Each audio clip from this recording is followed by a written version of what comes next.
Intuitive power, അന്തർജ്ഞാനം നമ്മുടെ ജീവിതത്തിൽ ഏറ്റവും നമുക്ക് സഹായകരമാകേണ്ടുന്ന ഒരു ശേഷിയാണ്, ഒരു ശക്തിയാണ് ഇൻറ്റ്യൂറ്റീവ് പവർ. അതെ, ഒരു സംശയവുമില്ല, നമ്മുടെ ജീവിതത്തിൽ, ഒരു മനുഷ്യന്റെ ജീവിതത്തിൽ ഏറ്റവും സഹായകരമാകുന്ന. എന്നിട്ടും ഇവിടെ എന്തുകൊണ്ടാണ് അത് ഹൈ റിസ്കി എന്ന് പറഞ്ഞത് എന്നാൽ അത് പിന്നാലെ പറഞ്ഞു തരാം. അത് മാത്രമല്ല, ഒട്ടും തന്നെ റിസ്ക് ഇല്ലാതെ അത് അറിയാനും മനസ്സിലാക്കാനും പരിശീലിക്കാനും അതിന്റെ ഗുണമെടുക്കാനും, ഒട്ടും റിസ്ക് ഇല്ലാതെ തന്നെ അതിന്റെ ഗുണമെടുക്കാനും പഠിപ്പിക്കുകയും ചെയ്യാം. എന്തുകൊണ്ടാണ് ഇത്തരം ചില ടെക്നിക്കുകളും നമ്മളിവിടെ പങ്കുവെക്കുന്നത്? എല്ലാവർക്കും എല്ലാ ടെക്നിക്കുകളും എല്ലാ അറിവുകളും ആവശ്യമാകണമെന്നില്ല. അതിനാൽ തന്നെ ലോകത്ത് ലഭ്യമായ മനുഷ്യ ജീവിത വിജയങ്ങൾക്ക് ആവശ്യമായ ലോകത്ത് ലഭ്യമായ അതിലെനിക്കും അറിയാൻ കഴിഞ്ഞിട്ടുള്ള എല്ലാ അറിവുകളും പരന്ന അറിവുകൾ തന്നെ പങ്കുവെക്കുക എന്നുള്ളതാണ് ഉദ്ദേശിക്കുന്നത്. എല്ലാ അറിവുകളും എല്ലാവർക്കും ഒരുപോലെ ആവശ്യമാകില്ല, എന്നാലും അത് മറ്റൊരു തരത്തിൽ അത് ആവശ്യമാകും. എന്തുകൊണ്ടെന്നാൽ നാം ഏത് മേഖലയിലാണോ ആ മേഖലയിൽ വിജയിക്കാൻ ആവശ്യമായ അറിവുകൾ മാത്രമേ നമുക്ക് വേണ്ടൂ എന്ന് നാം ഒരുപക്ഷെ ചിന്തിച്ചേക്കാം. പക്ഷേ നമ്മുടെ വിവിധോന്മുഖമായ ചിന്താശേഷികൾ വികസിക്കാനും ശരിയായ ഡിസിഷൻ മേക്കിംഗ് കപ്പാസിറ്റി ഒക്കെ വരുവാനും എല്ലാ മേഖലകളെക്കുറിച്ചും ചിന്തിക്കുവാനുള്ള കഴിവ് നമുക്കുണ്ടാകുന്നത് നല്ലത് തന്നെയാണ്. അതിനാൽ തന്നെ എല്ലാ മേഖലകളെക്കുറിച്ചുമുള്ള ഒരു പരന്ന അറിവ് നമുക്കുണ്ടാകുന്നത് എന്തുകൊണ്ടും നല്ലത് തന്നെയാണ്. അതുകൊണ്ട് തന്നെ പ്രത്യക്ഷത്തിൽ നമുക്ക് ഉപകരിച്ചേക്കില്ല എന്ന് തോന്നിക്കുന്ന ടെക്നിക്കുകളെ കുറിച്ചും തിയറികളെ കുറിച്ചും ഒരു പരന്ന അറിവ് ആർജിക്കുന്നത് നല്ലത് തന്നെയാണ്. പക്ഷേ ഇൻറ്റ്യൂറ്റീവ് പവർ അങ്ങനെയല്ല. നമ്മുടെ ഇൻറ്റ്യൂഷൻ, നമ്മുടെ ഉൾവിളി, നമ്മുടെ അന്തർജ്ഞാനം അത് ഉണർത്തിയെടുക്കുകയും വികസിപ്പിച്ചെടുക്കുകയും അതിനെക്കുറിച്ച് അറിയുകയും ചെയ്താൽ ഏത് ജീവിത മേഖലകളിലുള്ള ആളുകൾക്കും അവരവരുടെ ജീവിതത്തിനായി അത് ഉപയോഗിക്കാൻ കഴിയും. പക്ഷേ ഇന്നത്തെ കാലത്ത് മനുഷ്യർ അന്തർജ്ഞാനം അല്ലെങ്കിൽ സ്വന്തം ഇൻറ്റ്യൂഷൻ ഉപയോഗിച്ചല്ല ജീവിക്കുന്നത്. ബാഹ്യമായ അറിവുകൾ കൊണ്ടും ബാഹ്യമായ പഠനങ്ങളുടെ ഫലങ്ങൾ കൊണ്ടുമാണ് മനുഷ്യൻ ജീവിക്കുന്നത്. അതും നല്ലത് തന്നെയാണ്. ഇന്നത്തെ കാലത്ത് പല കാര്യങ്ങൾക്കും ടെക്നോളജികളെ മാത്രം ആശ്രയിച്ച് ശീലിക്കുന്നതിനാൽ മനുഷ്യന്റെ ഉള്ളിൽ അന്തർലീനമായിരിക്കുന്ന, മനുഷ്യന്റെ മസ്തിഷ്കത്തിൽ, ബ്രെയിനിൽ അല്ലെങ്കിൽ മനുഷ്യനിൽ മൊത്തത്തിൽ അന്തർലീനമായിരിക്കുന്ന പല ശേഷികളും ഉപയോഗക്ഷമമല്ലാതായിരിക്കുന്നു. അതേക്കുറിച്ചുള്ള അറിവ് തന്നെ പലതിലും നഷ്ടപ്പെട്ടു പോയിരിക്കുന്നു. എല്ലാ ടെക്നോളജികളും എന്തുകൊണ്ടും നല്ലത് തന്നെയാണ്. പക്ഷെ ഞാൻ പറഞ്ഞു വന്നത്, ടെക്നോളജികളെ മാത്രം ആശ്രയിച്ച് മനുഷ്യന് ഈസിയായി ഉപയോഗിക്കാൻ കഴിയുന്ന പല ശേഷികളും അന്യം നിന്ന് പോയിരിക്കുന്നു. ചിലതൊക്കെ അത്ഭുതമെന്ന് തോന്നിക്കുന്ന ടെക്നിക്കുകളാണ്. അത്തരം ഒരു ഉദാഹരണമല്ലാതെ ചെറിയൊരു ഉദാഹരണത്തിലൂടെ അത് മനസ്സിലാക്കാം. അന്യം നിന്ന് പോകുന്ന അല്ലെങ്കിൽ മൺമറഞ്ഞു പോകുന്ന അല്ലെങ്കിൽ ഉപയോഗിക്കാൻ കഴിയാതെ പോകുന്ന ഒരു ശേഷിയാണ് മനക്കണക്ക് കൂട്ടാനുള്ള ശേഷി. ജസ്റ്റ് നമുക്ക് ദൈനംദിന ജീവിതത്തിൽ ആവശ്യമായ കോടികളുടെയോ ലക്ഷങ്ങളുടെയോ പതിനായിരങ്ങളുടെയോ പോലും പെർസെൻറ്റേജോ അത്തരം ചില ആവശ്യമായ ചില കണക്ക് കൂട്ടൽ, മനസ്സിൽ കണക്ക് കൂട്ടാൻ, മനക്കണക്ക് കൂട്ടാൻ ഇന്നത്തെ യുവതലമുറയ്ക്ക് അറിയുമെന്ന് നിങ്ങൾക്ക് കരുതുന്നുണ്ടോ? ഭൂരിപക്ഷം പേർക്കും അറിയില്ല. മുൻ തലമുറയ്ക്കൊക്കെ, എനിക്കൊക്കെ അത്യാവശ്യം അറിയാം. എൻ്റെ പിതാവൊക്കെ ലക്ഷങ്ങളുടെയും കോടികളുടെയും കണക്കുകൾ മനക്കണക്ക് കൂട്ടുന്നത് ഇപ്പോൾ ഓർക്കുമ്പോൾ അത്ഭുതം തോന്നിക്കുന്നു. എന്നതുപോലെ അതൊരു നിസ്സാരമായ ഒരു കഴിവാണ്. അതത്ര വലിയ കഴിവൊന്നുമല്ല. പക്ഷെ എന്നിട്ട് പോലും ഇന്നത്തെ തലമുറയ്ക്ക് അത് എന്തുകൊണ്ട് ഇല്ലാതെ പോകുന്നു? അതിനേക്കാളും, അപ്പൊ അതിനു മുൻപ് അതിനേക്കാളും വലിയ അറിവുകൾ ഇവിടെ ഉണ്ടായിരുന്നു. അതിലൊന്നാണ് ഇൻറ്റ്യൂറ്റീവ് പവർ, അന്തർജ്ഞാനം. നമ്മുടെ തോന്നലുകളെ, നമുക്ക് തോന്നിക്കുന്ന ഇൻറ്റ്യൂഷനെ, നമ്മുടെ ഉൾവിളിയെ ആശ്രയിച്ച് ജീവിക്കുക എന്നതാണത്. അതുകൊണ്ട് തന്നെയാണ് തംബ്നെയിലിലും ആദ്യവും അത് റിസ്ക് എന്നൊരു കാര്യം പറഞ്ഞത്. അതിന്റെ റിസ്ക് എന്താണെന്ന് ഒന്നുകൂടെ പിന്നാലെ വിശദീകരിക്കുന്നുണ്ടാകും. ഇന്ന് മനുഷ്യൻ പലപ്പോഴും ഇൻറ്റ്യൂഷനെ, നമ്മുടെ ഉൾവിളിയെ, നമുക്ക് ജീവിക്കാൻ വേണ്ടിയും നമുക്ക് നിർദ്ദേശങ്ങൾ നൽകാൻ വേണ്ടിയും നമ്മുടെ ജീവിതത്തിന് വേണ്ടിയുള്ളതാണ് നമ്മുടെ ബ്രെയിൻ. ആ ബ്രെയിനിൽ നിന്ന് നമുക്ക് ലഭിക്കുന്ന സിഗ്നൽസ് അഥവാ ഇൻറ്റ്യൂഷൻസ് അല്ലെങ്കിൽ ആ ഉൾവിളി. പക്ഷെ ഇന്ന് നാം ജീവിക്കുന്നത് ബാഹ്യമായി ആർജിച്ചെടുത്ത അറിവുകളെ ആസ്പദമാക്കിയാണ്. അതും നല്ലത് തന്നെയാണ്, തീർച്ചയായിട്ടും നല്ലതല്ല എന്നുള്ളതല്ല. പക്ഷെ ഇൻറ്റ്യൂറ്റീവ് പവർ ഒരുപക്ഷെ ഉപയോഗിക്കേണ്ടി വരുന്ന സന്ദർഭങ്ങളിൽ പോലും അത് ഉപയോഗിക്കാനുള്ള ശേഷി നമ്മളിൽ നിന്ന് അന്യം നിന്ന് പോയിരിക്കുന്നു, നഷ്ടപ്പെട്ടു പോയിരിക്കുന്നു. കാൽക്കുലേറ്റർ ഇല്ലാത്തൊരവസരത്തിൽ ഒന്ന് മനക്കണക്ക് കൂട്ടേണ്ടുന്ന ആവശ്യകതയോടെ നമുക്കതിനെ ഉപമിക്കാം. അത് നമുക്ക് എങ്ങനെ വികസിപ്പിച്ചെടുക്കാം, ഈ അന്തർജ്ഞാനം അല്ലെങ്കിൽ ഇൻറ്റ്യൂറ്റീവ് പവർ എങ്ങനെ വികസിപ്പിച്ചെടുക്കാമെന്ന് നോക്കാം. നമ്മളൊരു വണ്ടി ഓടിച്ചു പോകുമ്പോൾ ഇൻറ്റ്യൂറ്റീവ് പവറിന്റെ ഉദാഹരണം, ഇൻറ്റ്യൂറ്റീവ് പവർ എന്നാൽ എന്താണ് എന്നുള്ള ഉദാഹരണവും അതെങ്ങനെയാണ് പ്രാക്ടീസ് ചെയ്യുന്നത് എന്നുള്ളതും ഒരേ രീതിയിൽ തന്നെ, ഒരു കാര്യം കൊണ്ട് തന്നെ നമുക്ക് മനസ്സിലാക്കാൻ കഴിയും. ഒരു വണ്ടി ഓടിച്ചു പോകുമ്പോൾ നമ്മൾ സ്ഥിരമായി പോകുന്ന ഒരു വഴിയാണ്. പെട്ടെന്ന് നമുക്ക് തോന്നുകയാണ് ഈ വഴിക്ക് പോകണ്ട, ഈ വഴിക്ക് പോകാമെന്ന് തോന്നിയാൽ ആ തോന്നലിനെ ഫോളോ ചെയ്യണം. അപ്പോൾ ഒരു പക്ഷേ റേഡിയോയിലൊക്കെ പല അറിവുകൾ വന്നേക്കാം, അങ്ങനെയല്ല ആ വഴി എന്നൊക്കെ വന്നേക്കാം. അപ്പോൾ ആ അറിവിനെ ഫോളോ ചെയ്യാതെ നമ്മുടെ തോന്നലിനെ ഫോളോ ചെയ്യലാണ് ഇൻറ്റ്യൂറ്റീവ് പവർ എന്ന് പറയുന്നത്. അങ്ങനെ ശീലിച്ചു തന്നെയാണ് അത് വർദ്ധിപ്പിച്ചെടുക്കേണ്ടുന്നതും. ബ്രെയിനിന്റെ ഇൻറ്റ്യൂറ്റീവ് പവർ വർദ്ധിപ്പിക്കാനുള്ള മറ്റു ചില ടെക്നിക്കുകളുണ്ട്. അത് അടുത്ത ദിവസങ്ങളിൽ തന്നെ അത്തരം ചില ടെക്നിക്കുകളും അപ്ലോഡ് ചെയ്യുന്നുണ്ടാകും. ഏതായാലും നമുക്ക് ഇന്ന് ഈ പോയിന്റിൽ നിൽക്കാം. അവിടെയാണ് ഞാൻ റിസ്ക് എന്ന് പറഞ്ഞത്. ഒരുപക്ഷെ ആ വഴിക്ക് പോയിട്ട് നാം തോന്നിയ വഴിക്ക് പോയിട്ട് ഒരു ബുദ്ധിമുട്ട് നേരിട്ടാൽ, ലേറ്റ് ആയി പോയാൽ, നമ്മളെ തന്നെ പുലഭ്യം പറയാതെ, ഈ അറിവിനെ പുലഭ്യം പറയാതെ വീണ്ടും അത്തരം നമുക്ക് അപകടകരമല്ലാത്ത, ഇവിടെയാണ് നിങ്ങൾ ബുദ്ധി ഉപയോഗിക്കേണ്ടത്. നമുക്ക് റിസ്ക് ഇല്ലാത്ത, അപകടകരമല്ലാത്ത കാര്യങ്ങളിൽ ഇത് പരിശീലിച്ച് ശീലിക്കുക. ഒരു പച്ചക്കറി വാങ്ങാൻ പോകുമ്പോൾ സിമ്പിൾ ലളിതമായ ഒരു കാര്യം, പച്ചക്കറി വാങ്ങിക്കാൻ പോകുമ്പോൾ അത് വാങ്ങിക്കേണ്ടെന്ന് തോന്നിയാൽ അത് വാങ്ങിക്കേണ്ട, ഇത് വാങ്ങിക്കണമെന്ന് തോന്നിയാൽ ഇത് വാങ്ങിക്കുക.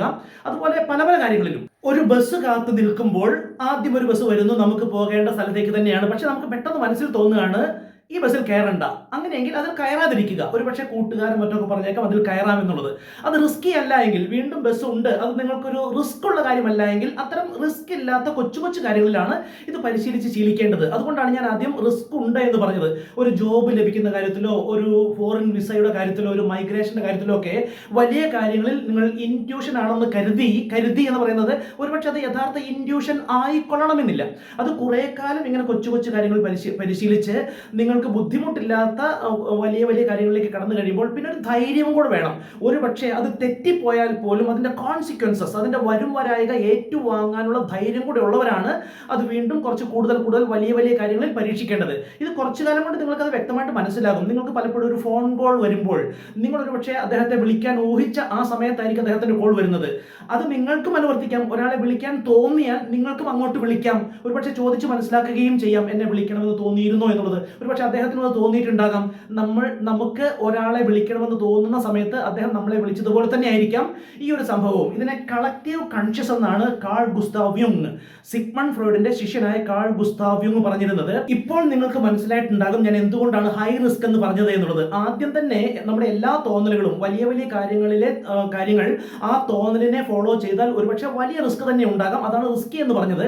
ഇപ്പോൾ നിങ്ങൾക്ക് അതിന്റെ വ്യക്തത വന്നു. അപ്പോൾ അത് കൊച്ചു കൊച്ചു കാര്യങ്ങളിൽ നിങ്ങൾക്ക് ഇത്തരം കാര്യങ്ങളൊന്നും പരിശീലിച്ച് നോക്കാൻ ആഗ്രഹിക്കുന്ന വ്യക്തികളാണെങ്കിൽ, അല്ലെങ്കിൽ എല്ലാവരും പരിശീലിക്കാം കൊച്ചു കൊച്ചു കാര്യങ്ങളിൽ. അങ്ങനെയാണ് നമ്മുടെ തോന്നലുകൾ, നമുക്കൊരു ബ്രെയിൻ തന്നിരിക്കുന്നത്, നമുക്ക് അതിൽ നിന്നുള്ള സിഗ്നൽ, അതാണ് തോന്നൽ. നമുക്കുള്ള തോന്നലുകൾ വരുന്നത് നമുക്ക് ജീവിക്കാൻ വേണ്ടിയാണ്. ഇത് ചിന്തിച്ചാൽ നിങ്ങൾക്കൊന്ന് ഊഹിക്കാനെങ്കിലും കഴിയും, ഒന്ന് മനസ്സിലാക്കാൻ കഴിയും നിങ്ങൾക്കത്. അത് അപ്പാടെ പാലിക്കണ്ട എന്ന് പറയുന്നത് ഒരുപക്ഷെ നമ്മുടെ അറിവിന്റെ ഫലം കൂടെയാകാം, നമ്മുടെ പാസ്റ്റ് കണ്ടീഷനിങ്ങിന്റെ ഫലമാകാം. അങ്ങനെ ഒരു അപകടത്തിൽ പോയി ചാടാതിരിക്കാൻ വേണ്ടിയാണ് വളരെ വ്യക്തമായി മനസ്സിലാക്കി തരുന്നത്. എന്നതുകൊണ്ട് ഇത്തരം അറിവുകൾ അറിയാതിരിക്കുകയോ ഭയക്കുകയോ അല്ല വേണ്ടത്. നാം ഇതൊക്കെ മനസ്സിലാക്കണം. അതിന്റെ റിസ്ക് ഫാക്ടർ മനസ്സിലാക്കിക്കൊണ്ട് അതിനെ മനസ്സിലാക്കി ചെയ്യാനുള്ള ബുദ്ധിയും ആർജവവും ധൈര്യവും വിവേകവും നമുക്കുണ്ടാവുകയാണ് വേണ്ടത്. ഇപ്പൊ നിങ്ങൾക്ക് അതിന്റെ കാര്യം മനസ്സിലാവുന്നുണ്ട്. റിസ്ക് ഉണ്ടോ? റിസ്ക് ഉണ്ട്. അപ്പോൾ ലളിതമായ കാര്യങ്ങൾ ചെയ്യുകയാണെങ്കിൽ അത് ഹെവി റിസ്ക് അല്ല. പിന്നെ തീർത്തും റിസ്ക് എടുക്കാതിരിക്കുക എന്നുള്ളതും പുതിയ കാര്യങ്ങൾ പഠിക്കുന്നതിനും ഒന്നും ഉപകരിക്കുന്ന കാര്യമല്ലല്ലോ. ഇവിടെ ഈ ഇരിക്കുന്നത് പോലും റിസ്ക് ആണെന്ന് ചിന്തിച്ചാൽ അപ്പോൾ കൊച്ചു കൊച്ചു റിസ്ക് ഒക്കെ ആകാം. ഇനി ഇൻറ്റ്യൂറ്റീവ് പവർ വർദ്ധിപ്പിക്കാനുള്ള, അത് മനസ്സിലാക്കാനും അത് വർദ്ധിപ്പിക്കാനുമുള്ള ഒരു സിമ്പിൾ ടെക്നിക്ക് പറഞ്ഞുതരാം. പ്രത്യേകിച്ച് അത് വിദ്യാർത്ഥികൾക്കാണ് ഗുണകരമാവുക. വിദ്യാർത്ഥികളല്ലാത്തവർക്കും അത് പ്രയോഗിക്കാൻ കഴിയും, അത് പരിശീലിക്കാൻ കഴിയും. ഇത് അനേകം ആളുകൾക്ക്, എൻ്റെ കഴിഞ്ഞൊരു 13 വർഷക്കാലമായി അനേകം ആളുകൾക്ക് പറഞ്ഞു കൊടുത്ത് അത് വളരെ വിജയകരമായി പരിശീലിക്കുകയും വിജയകരമായി ഫലം കണ്ടെത്തുകയും ചെയ്തൊരു ടെക്നിക്ക് കൂടിയാണ്. ഇത് റിസ്ക് ഇല്ലാതെ നിങ്ങൾക്ക് ചെയ്യാൻ കഴിയും. പഴയകാല ക്വസ്റ്റ്യൻ പേപ്പറുകൾ, അത് ഏത് പരീക്ഷകളുടെ ആകട്ടെ, PSCയുടെയോ UPSCയുടെയോ ഏതിൻ്റെയും ഒബ്ജക്റ്റീവ് ടൈപ്പ് ക്വസ്റ്റ്യൻ പേപ്പറുകൾ, അതായത് ഒരു ചോദ്യം 3-4 ഓപ്ഷൻസ്, അത്തരം ഒബ്ജക്റ്റീവ് ടൈപ്പ് ക്വസ്റ്റ്യൻസ് ഉള്ള ക്വസ്റ്റ്യൻ പേപ്പറുകൾ സമാഹരിച്ചു വെച്ചതിന് ശേഷം അതിൻ്റെ നിങ്ങൾക്ക് അറിയുന്നതും അറിയാത്തതും ഒക്കെ, നിങ്ങളുടെ മേഖലയൊന്നും ആകണമെന്നില്ല, ഏത് മേഖലയിലെ ഒബ്ജക്റ്റീവ് ടൈപ്പ് ക്വസ്റ്റ്യൻ പേപ്പറും സമാഹരിച്ചു വെച്ചിട്ട് അത് അറിയുന്നതൊക്കെ അറിയുന്നതാണല്ലോ. ഒരു പക്ഷേ തെറ്റുണ്ടാകാം, പക്ഷെ നമുക്ക് അറിയുന്നത്, നമ്മുടെ അറിവിൽ ഉള്ള ഉത്തരം അത് ഏതാണത് ടിക്ക് ചെയ്യുക. അറിയാത്ത ചോദ്യം വരുമ്പോൾ, നമ്മൾ ഒരിക്കലും കേട്ടിട്ടില്ലാത്ത അറിയാത്ത ചോദ്യം വരുമ്പോൾ ആദ്യം തോന്നുന്ന ഉത്തരം ടിക്ക് ചെയ്യുക. പിന്നെ രണ്ടാമത്തെ ചിന്തയല്ല, ആദ്യം തോന്നുന്ന ഉത്തരം ടിക്ക് ചെയ്യുക. അങ്ങനെ സ്ഥിരമായി ശീലിച്ചതിന് ശേഷം മെല്ലെ മെല്ലെ നിങ്ങളത് വീണ്ടും അത് വേറെ റെഫറൻസ് എടുത്തു വെച്ച് ആ ആദ്യം തോന്നി ടിക്ക് ചെയ്ത ഉത്തരങ്ങൾ പരിശോധിക്കൂ. നിങ്ങൾ അമ്പരക്കുന്ന അതിലേക്ക് നിങ്ങൾ ലാസ്റ്റ് എത്തും. ഒരു കുറേ കാലം കഴിയുമ്പോൾ അത് മിക്കവാറും എണ്ണം ശരിയായി വന്നേക്കാം. അത് മുഴുവനായും ശരിയായ ആളുകളുമുണ്ട്. അത് മുന്നോട്ട് പോകുമ്പോൾ ആ mid brain activation, left and right brain, അങ്ങനത്തെ ചില ബ്രെയിൻ ജിം എക്സർസൈസുകളും കൂടെ ചെയ്തവർക്കൊക്കെ അത് പൂർണ്ണമായും ശരിയാക്കിയവർ പോലും ഉണ്ട്. ഏതായാലും ഇതും നിങ്ങൾ റിസ്ക് എടുക്കാതെ വേണം ചെയ്യാനെന്ന് ഞാൻ അടിവരയിട്ട് പറയുന്നു. നിങ്ങൾക്ക് പരിശീലിക്കാൻ കഴിയുന്ന ഒരു നല്ലൊരു മെത്തേഡാണത്. മുതിർന്നവർക്കും വിദ്യാർത്ഥികൾക്കും ഓക്കെ, ക്വസ്റ്റ്യൻ പേപ്പർ വാങ്ങിച്ചു വെച്ചിട്ട് ഒബ്ജക്റ്റീവ് ടൈപ്പ് ക്വസ്റ്റ്യൻ പേപ്പർ, അത് തീർത്തും അറിയാത്ത ക്വസ്റ്റ്യൻ ആദ്യം തോന്നുന്നത്, അടുത്തൊരു ക്വസ്റ്റ്യൻ വന്നു തീർത്തും അറിയാത്തത് ആദ്യം തോന്നുന്ന ഉത്തരം, അങ്ങനെ ടിക്ക് ചെയ്ത് ശീലിക്കുക. അതിനുശേഷം അത് ക്രോസ് ചെക്ക് ചെയ്ത് നോക്കുക.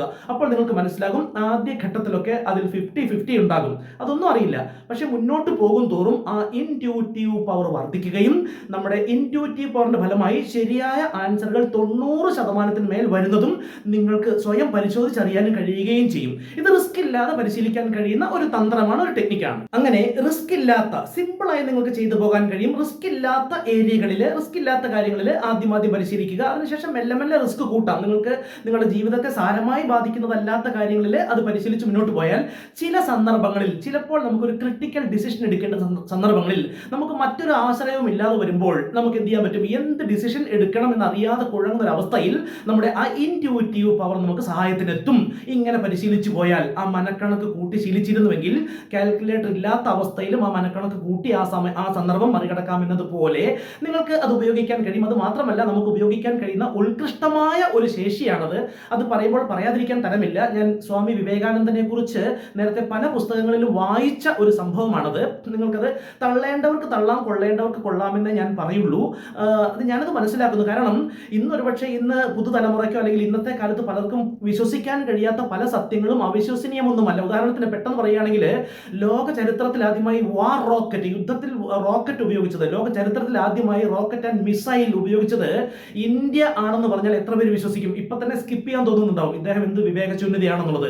മൈസൂർ രാജാവായിരുന്ന ടിപ്പു സുൽത്താനാണ് ചരിത്രത്തിൽ ആദ്യമായി വാർ റോക്കറ്റ്സ്, വാർ മിസൈൽസ് ഉപയോഗിച്ചത്. അതറിയാൻ ഇന്ന് സെർച്ച് ചെയ്താൽ അറിയാൻ കഴിയുന്ന കാര്യമാണ്.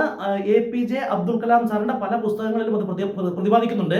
അമേരിക്കയുടെ നാസയുടെ പല സ്ഥലങ്ങളിലും ടിപ്പു സുൽത്താനും കൂട്ടരും വാർ റോക്കറ്റ്സ് വിക്ഷേപിക്കുന്ന പിക്ചറുകളും സ്ഥാപിച്ചിട്ടുണ്ട് എന്നുള്ളത് ഗൂഗിൾ ചെയ്താലും മനസ്സിലാക്കാൻ കഴിയുന്ന കാര്യമാണ്. പക്ഷേ ഇത് ആദ്യം ഒറ്റയടിക്ക് പറയുമ്പോൾ എത്ര പേര് വിശ്വസിക്കും? അതുപോലെ നമുക്കറിയാൻ കഴിയാത്തതും നമുക്കറിയില്ലാത്ത കാര്യങ്ങളും നമുക്ക് വിശ്വസിക്കാൻ കഴിയാത്തതും ഒന്നും തെറ്റാണെന്ന് കരുതാതെ ചിന്തിക്കാൻ ആഗ്രഹിക്കുന്നവർക്ക് വേണ്ടി വിവേകാനന്ദ സ്വാമി ഇൻറ്റ്യൂറ്റീവ് പവർ ഉപയോഗിച്ച ഒരു കാര്യം കൂടെ ഞാനൊന്ന് പ്രതിപാദിക്കാം. അദ്ദേഹം ഒരു ട്രെയിൻ യാത്ര പോവുകയാണ്. ചെന്നൈയിൽ നിന്ന് കൽക്കട്ടയ്ക്കാണെന്നാണ് എൻ്റെ ഓർമ്മ. ഒരുപക്ഷെ ഇത് തെറ്റാവാം. ഏതായാലും അന്നത്തെ കാലത്ത്, പണ്ട് കാലത്തൊക്കെ ട്രെയിൻ യാത്ര ചെയ്യുമ്പോൾ 3-4 ദിവസത്തേക്ക് കേടാകാത്ത ഫുഡ് ഉണ്ടാക്കി കൊണ്ടുപോകും. അധികം വേവിക്കാത്ത ചോറിൽ നാരങ്ങയൊക്കെ ഒഴിച്ച്. അതല്ലെങ്കിൽ അന്ന് ഫുഡ് കിട്ടാൻ വഴിയില്ല. അത് മാത്രമല്ല, ട്രെയിൻ ഏത് സമയത്ത് എവിടെയാണ് നിൽക്കുക എന്നൊന്നും അറിയില്ല. കാരണം സ്റ്റേഷനിൽ എത്തുന്ന സമയമൊന്നും കൃത്യമായിട്ട് മുൻകൂട്ടി അറിയില്ല. അതുകൊണ്ട് അപ്പോൾ ഫുഡ് പണ്ടത്തെ കാലത്ത്, ഈവൻ എൻ്റെ ചെറുപ്പത്തിൽ പോലും, ഞാൻ യാത്ര ചെയ്യുമ്പോൾ പോലും, ട്രെയിനിൽ യാത്ര ചെയ്യുമ്പോൾ ഭക്ഷണം പൊതിയായി കൊണ്ടുപോകുമായിരുന്നു. അപ്പോൾ അതിന് മുൻപിലത്തെ കാര്യങ്ങളോ ഒരുപാട് മുൻകാലത്തെ കാര്യങ്ങളോ, അപ്പം അന്ന് എല്ലാവരും കേടാകാത്ത ഭക്ഷണം കൊണ്ടാണ് യാത്ര ചെയ്യുക. ട്രെയിനിൽ കയറുമ്പോൾ തന്നെ അത് ദിവസത്തിനനുസരിച്ച് ക്രമീകരിച്ചിട്ടുണ്ടാവും. ഇന്ന് കഴിക്കാൻ പറ്റുന്ന ഫുഡ് അത് അധികം കേടാകാത്ത രീതിയിൽ തയ്യാർ ചെയ്തതായിരിക്കില്ല. മറ്റന്നാൾ കഴിക്കാനുള്ള ഫുഡ് കേടാകാത്ത രീതിയിൽ തയ്യാർ ചെയ്തതായിരിക്കും. അപ്പോൾ അത് ട്രെയിനിൽ കയറുമ്പോൾ തന്നെ, പണ്ട് കാലത്ത് അങ്ങനെയാണ്, ട്രെയിനിൽ കയറുമ്പോൾ തന്നെ ആദ്യം തന്നെ അവനവൻ്റെ സീറ്റിനോടനുബന്ധിച്ച് ആ ഫുഡുകളൊന്ന് ക്രമീകരിച്ച് വെക്കും. അങ്ങനെ വിവേകാനന്ദൻ ഈ ട്രെയിനിലേക്ക് കയറിയപ്പോൾ അദ്ദേഹത്തിൻ്റെ കൈവശം ഒന്നുമില്ല. അദ്ദേഹത്തിൻ്റെ 2 ജോഡി ഡ്രസ്സോ മാത്രമേ അദ്ദേഹത്തിൻ്റെ കൈവശമുള്ളൂ. അപ്പോൾ തൊട്ടടുത്തിരുന്ന വെള്ളക്കാരൻ ഇത് ശ്രദ്ധിച്ചു. അദ്ദേഹം ചോദിച്ചു, എങ്ങോട്ടാണ് യാത്ര? കൽക്കട്ടയിലേക്കാണെന്ന് പറഞ്ഞു. അപ്പോൾ നിങ്ങളുടെ ഫുഡോ? എനിക്ക് ഫുഡ് അതാത് സ്ഥലത്ത് വന്നോളും എന്ന് പറഞ്ഞു. അപ്പോൾ ഇന്ത്യക്കാരൻ്റെ എന്തോ ഒരു ജൽപ്പനം എന്നാണ് ഇദ്ദേഹം കരുതിയത്, ഈ സായിപ്പ് കരുതിയത്. അദ്ദേഹം ഫുഡ് എടുത്ത് അറേഞ്ച് ചെയ്ത് വെക്കുന്നു. അപ്പം പിന്നെ മൈൻഡ് ചെയ്തില്ല വിവേകാനന്ദന്. നൈറ്റ് ആണെന്ന് തോന്നുന്നു. നേരം വെളുത്ത് ബ്രേക്ക്ഫാസ്റ്റ് കഴിക്കാറായപ്പോൾ ഈ സായിപ്പ് അദ്ദേഹത്തിന്റെ ഭക്ഷണം എടുക്കുകയാണ്. ഇദ്ദേഹം അടുത്തിരിക്കുന്ന ആളെ സ്വാഭാവികമായി നോക്കുന്നുണ്ട്, ഒരുമിച്ച് യാത്ര ചെയ്യുന്നവരാണല്ലോ. അങ്ങനെ കുറച്ചു ദൂരം ചെന്നപ്പോൾ ട്രെയിൻ ഒരു സ്ഥലത്ത്, സ്റ്റേഷനിലോ മറ്റോ ട്രെയിൻ നിന്നു. അപ്പോൾ വിവേകാനന്ദ സ്വാമി ട്രെയിനിൻ്റെ ഡോറിൻ്റെ അടുത്തേക്ക് പോയി ഇങ്ങനെ നിൽക്കുകയും അവിടെ തന്നെ ഒരു ഗ്രാമീണൻ, അത് വലിയ സ്റ്റേഷനൊന്നും നമുക്ക് ഇന്ന് വിഭാവനം ചെയ്യുന്ന സ്റ്റേഷനൊന്നും അല്ല, ഒരു ഗ്രാമീണൻ ഒരു പൊതിയുമായി വരികയും സ്വാമിജിക്ക് ആ പൊതി കൊടുത്ത് നമസ്കരിച്ച് മടങ്ങി പോവുകയും ചെയ്തു. അപ്പം അതൊരു ഭക്ഷണ പൊതിയായിരുന്നു. ആ ഭക്ഷണം വാങ്ങിച്ച് വിവേകാനന്ദൻ കഴിക്കാൻ തുടങ്ങിയപ്പോൾ ഈ സായിപ്പ് ചോദിച്ചു, ഇതെന്താ പരിപാടി? അദ്ദേഹം എങ്ങനെയാ ഫുഡ് കൊണ്ടുവന്നത്? ഇവിടെ ഈ ട്രെയിൻ ഈ സമയത്ത് ഇവിടെ എത്തുമെന്നും ഇവിടെ ഫുഡ് നിങ്ങൾക്ക് എത്താനോ എന്താ ഇത് ഏർപ്പാട്? കാരണം അന്നത്തെ കാലത്ത് മൊബൈൽ ഫോണുകളൊന്നും ഇല്ല എന്നുള്ളത് എടുത്തു പറയേണ്ട ആവശ്യമില്ല, എങ്കിലും ഓർമ്മിപ്പിക്കുകയാണ്.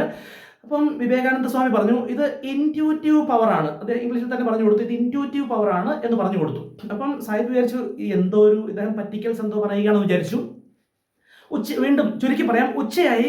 വീണ്ടും ട്രെയിൻ യാത്ര തുടർന്നു. ഉച്ചയായപ്പോൾ സായിപ്പ് തൻ്റെ ഭക്ഷണം എടുത്ത് കഴിക്കാൻ തുടങ്ങുന്നു. കുറച്ച് മുൻപോ പിൻപോ അങ്ങോട്ടോ ഇങ്ങോട്ടോ മാറിയിട്ടാകാം. വീണ്ടും ഒരു സ്റ്റേഷനിലോ ഒരു സ്ഥലത്തോ ഈ ട്രെയിൻ എത്തിയപ്പോൾ വിവേകാനന്ദ സ്വാമി വീണ്ടും ആ ട്രെയിനിൻ്റെ ഡോറിനോട് പോയി നിൽക്കുന്നു. വേറൊരു ഗ്രാമീണൻ അവിടെ നിന്ന് അദ്ദേഹത്തിന് പൊതിയുമായി വരുന്നു. എന്തോ സംസാരിക്കുന്നു. ആ പൊതി കൊടുത്ത് മടങ്ങിപ്പോകുന്നു. അത് അദ്ദേഹത്തിനുള്ള ഉച്ചഭക്ഷണമായിരുന്നു. വീണ്ടും ഈ സായിപ്പ് അന്താളിക്കാൻ തുടങ്ങി. ഇത് അത്ര ഒരു നോർമൽ കേസ് അല്ല. രാവിലെ വിചാരിച്ച എന്തോ പറ്റിക്കൽസ് ആയിരിക്കും, നേരത്തെ പ്ലാൻ ചെയ്ത് വെച്ചത് മറ്റായിരിക്കാം. എങ്കിലും ട്രെയിൻ എന്നൊക്കെ ചിലപ്പോൾ ദിവസങ്ങളോ മണിക്കൂറുകളോ വൈകിയൊക്കെ എത്തുക. അപ്പോൾ ബ്രേക്ക്ഫാസ്റ്റ് കൊണ്ട് വരുന്ന ആൾക്ക് ബ്രേക്ക്ഫാസ്റ്റ് ആണ് കൊണ്ടുവരേണ്ടതെന്ന് അറിയില്ല എന്നും കൂടെ ഞാൻ ഓർപ്പിക്കുകയാണ്. ഏതായാലും ഉച്ചയ്ക്ക് കൂടി ഇത് കണ്ടപ്പോൾ ഈ സായിപ്പിന് വട്ടായി. സായിപ്പ് ചോദിച്ചു, ഇതെന്താ പരിപാടി? ഞാൻ പറഞ്ഞല്ലോ ഇൻറ്റ്യൂറ്റീവ് പവർ ആണ് എന്ന് പറഞ്ഞു. അദ്ദേഹത്തിന് അറിയാം എനിക്കിന്ന് ഫുഡ് കൊണ്ടുവരണമെന്ന് അദ്ദേഹത്തിന് അറിയാമെന്ന് പറഞ്ഞു. ഇതെങ്ങനെ? അത് ഇൻറ്റ്യൂറ്റീവ് പവർ. ഏതായാലും വൈകുന്നേരമായി. അപ്പോൾ വൈകുന്നേരം സായിപ്പ് തീരുമാനിച്ചു ഇദ്ദേഹത്തിൻ്റെ ഈ ഇൻറ്റ്യൂറ്റീവ് പവർ എന്താണെന്നൊന്ന് കണ്ടെത്തിയിട്ടേ ഉള്ളൂ എന്ന് സായിപ്പ് തീരുമാനിച്ചു. സായിപ്പ് തൻ്റെ ഭക്ഷണപ്പൊതി കഴിക്കാതെ കാത്തിരിക്കുകയാണ്. സന്ധ്യയായി. ഏതോ ഒരു സ്ഥലത്തെത്തി, ഒരു സ്റ്റേഷനിലോ മറ്റോ എത്തി. വിവേകാനന്ദ സ്വാമി പതിവ് പോലെ ആ ഒരു ഡോറിൻ്റെ അടുത്ത് പോയി നിന്നു. വേറൊരു ഗ്രാമീണൻ ഒരു പൊതിയുമായി വന്നു.